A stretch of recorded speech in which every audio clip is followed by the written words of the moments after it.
Hello, this is Victor bringing here a review of a new book, and now we are going to make a look to the Warzone Ocatarius Book 2 Critical Mass. Okay, so this is the second book on the Warzone Ocatarius, and here we are going to make a look what you can get from this book. So let's make a look. It's quite a thin book.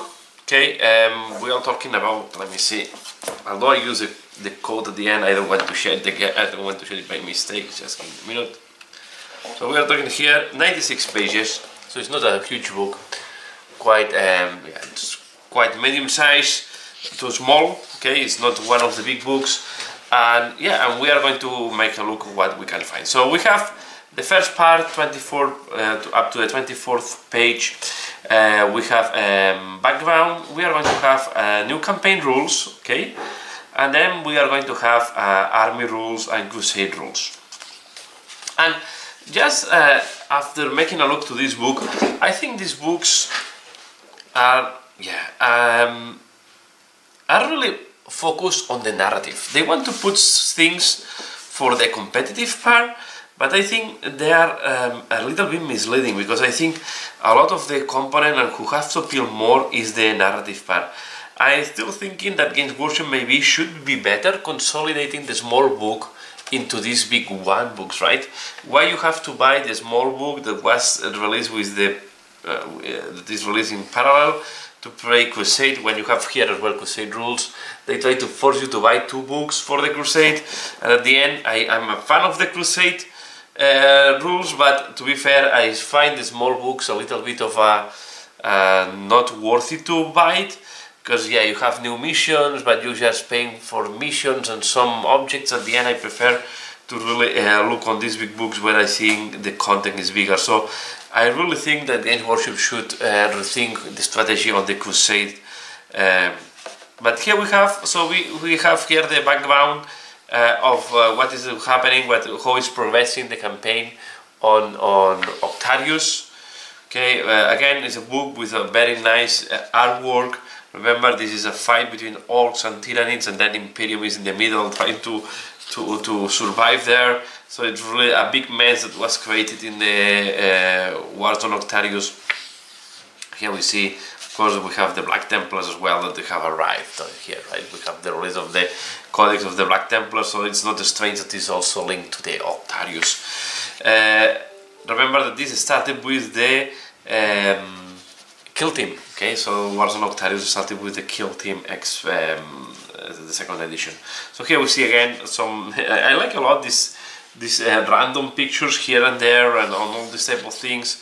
You see here the big tyranny monstrosity fighting against what is called this?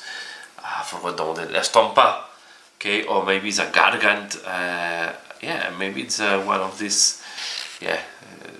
Maybe Stomp is a Gargant, so, but you can see it's really I like a lot the part of the background. I always like these pictures that is like a fail from the battlefield, like in the intelligence service fail, or most likely if it's Warhammer 40,000, this Inquisition file, something there. You can see the Inquisition file. So I like this type of things. And then we go to the campaign rules, and here we have new campaign system. Okay, yeah, they talk about the how to these are the three style campaigns. Okay, and then you have so how to play the different the campaign stages, and how to so it's really rules how to play the campaign. And then how many victory bonuses that you can add. So you can even combine this with Crusade. Okay, so you can see predetermined campaign trees. I think this is very interesting. You can make a mini crusade. You can make a crusade.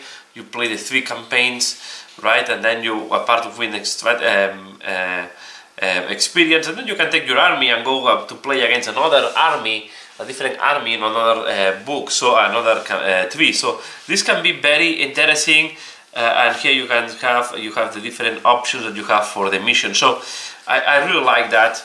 I'm thinking if I will, yeah, you can see there is a lot of different trees, and I think it's very interesting, because in the past they used to push just one tree. Here we have several trees, and then you have as well how to make your own tree, right? So I really like that. So I think it's really interesting, and I think these are realistic campaigns, right? Campaigns of 1, 2, 3, 4 missions. I think it's what you have to go for, 3, 4 missions, no more, because we know that when the campaigns gets longer and longer, it's making it more difficult to keep the attention of the people, and you more likely will lose interest. So I think campaigns of 3, 4 missions is the way to go. Of course, if you have a big group, these are more campaigns. These are campaigns think for 2 players. Okay, and I think it's really think for to play between 2 players, and I think it's quite a nice design. I like it that one. Then we have we have the campaign master edicts, so more rules, and we have the crusade rewards. So.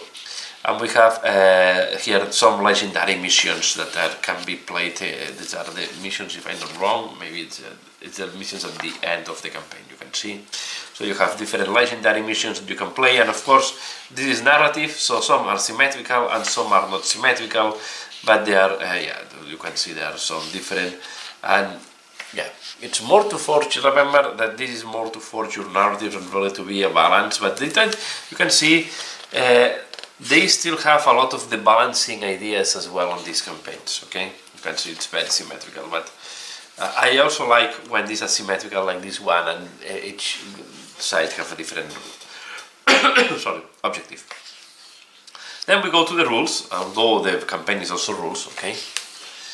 And we have this one, I didn't know about that, maybe I should have informed, but here we have, this is for me quite interesting, is the index Astra Cartographica, and I like that they have included this, the kill team from Rock Trader, and you have here rules to include them, not the full kill team. This will include you can include here as a Astra Cartographica Rock Trader, okay, a Cartographica Rock Trader, and you can include the boys Void Men's at Arms.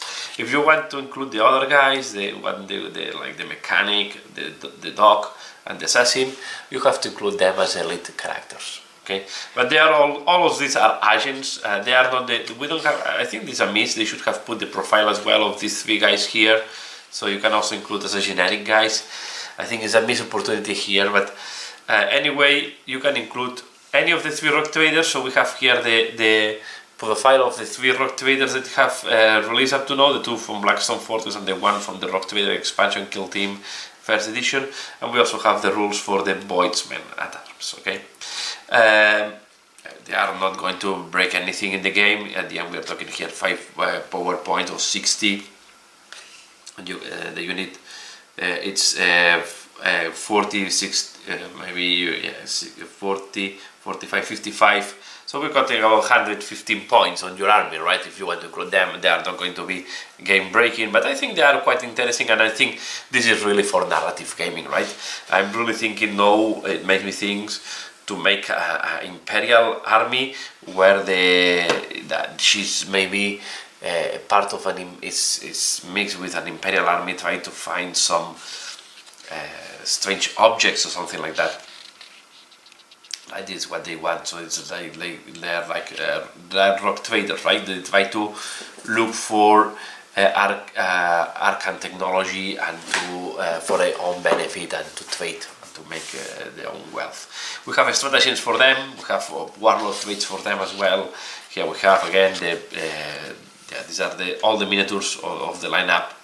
Okay, we have the Canities now, like ability that you can put on the squad. We have the guy with the rotor weapon, and to be fair, the Rock Trader, it's a 4 wheels character, so you don't expect you need to protect her or him quite well. Force plus save, they have as well normally 4 plus invulnerable save, because they have a disruptor field generator, but they have weapons that they are not bad weapons, so they are not that bad. We also have a codex supplement for the blocked access.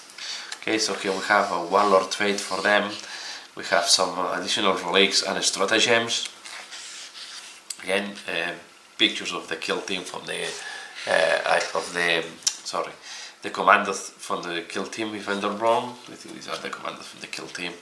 Again, some strong strategies for them. Speed freaks, speed mob. Okay. Again, here we have another. This is what's called this, an army of renown. Yeah, we have well, stratagems, vehicle custom, and then we have crusade rules that yeah, for if you want to play, that you can add to your crusade. Okay, so of course, if you want to apply crusade rules, the best is to align with your group. But of course, if you are going to play with the Asta Cartographica, you should tell to your team that you will play with this faction inside, or this part of the Imperium, and then at least you will use the agendas, right? Because at the end is what makes interesting all these factions, is to have your own agenda. Again, the Architect Curiosities Relics, that is giving you some, it's giving a lot of flavor. I think this is what gives flavor to the armies, together with the rules, right? So if you play Crusade, you know that this is the part that gives a lot of flavor to the different armies, because each army have like a different quest, and it's what I really like from the Crusade. And then we have here rules for the looted vehicles, and we have the looted wagon, we have the looted heavy wagon, and then we have the battle fortress. And that's all, because at the end, yeah, we have here the end and the glossary. Okay, so this is what you have here, a little bit of odds. If you're really looking for the competitive, I don't think it's worth it. I think this is a book really for the people that like the narrative, like campaigns, and would really like to do something different. It's very specific. Yeah, to be fair, if it will be interesting for you only if you are really interested, I will say, in the campaign part, in the background.